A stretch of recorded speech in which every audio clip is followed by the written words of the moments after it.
हाँ भैया, ये है रानी मुखर्जी। ये कौन है? रानी मुखर्जी। और इसको क्या है, रानी मुखर्जी अब खेतों में काम करेगी। कहाँ पे काम करेगी रानी मुखर्जी? खेतों में। देखिए आप, रानी खेत, एक चीज हो गई रानी खेत। लेंस डाउन, इसके यहाँ चश्मा भी लगा दो, बड़ा वाला चश्मा लगा दिया ले। अब ये चश्मा लग गया, चश्मा तो लेंस डाउन हो गए हैं, इसको कम दिखने लगा है, इसलिए अपन ने चश्मा लगाया है इसको। तो लेंस डाउन हो गए, तो लेंस अब डबल दिखेगा, बैटरी लगा दी डबल, तो लेंस डाउन। तो बहुत मशहूर है भैया ये। क्या है? बहुत मशहूर। तो मसूरी भी याद आएगा अपन को। तो रानी खेतों में काम कर हुए पहुंच गई है। देखो पीछे सरसों का खेत भी दिख रहा है आपको। लेंस डाउन हो गए तो हमने लेंस भी भरवा दिए, चश्मा लगा दिया है।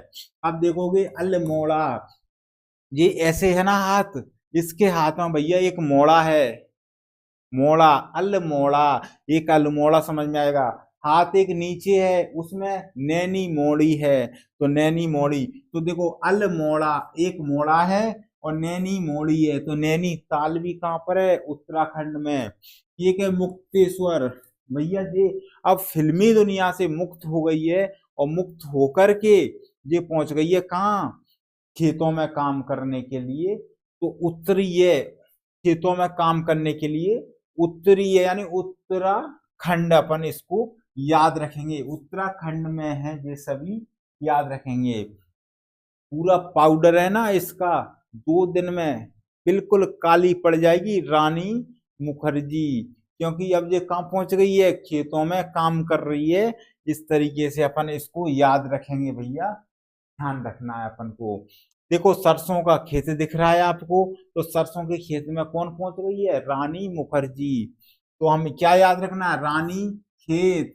लेंस डाउन, हमने लेंस भी लगा दिया, बहुत मशहूर है। तो मसूरी भी उत्तराखंड में है। अल्मोड़ा, एक हाथ में मोड़ा है, तो एक हाथ में नैनी ताल भी याद आएगा। और मुक्तेश्वर यानी मुक्त हो गई है। इस प्रकार अपन इसको याद रखने वाले हैं भैया, उत्तराखंड में। ये सभी चीज फेमस हैं, बहुत अच्छे से याद रखेंगे।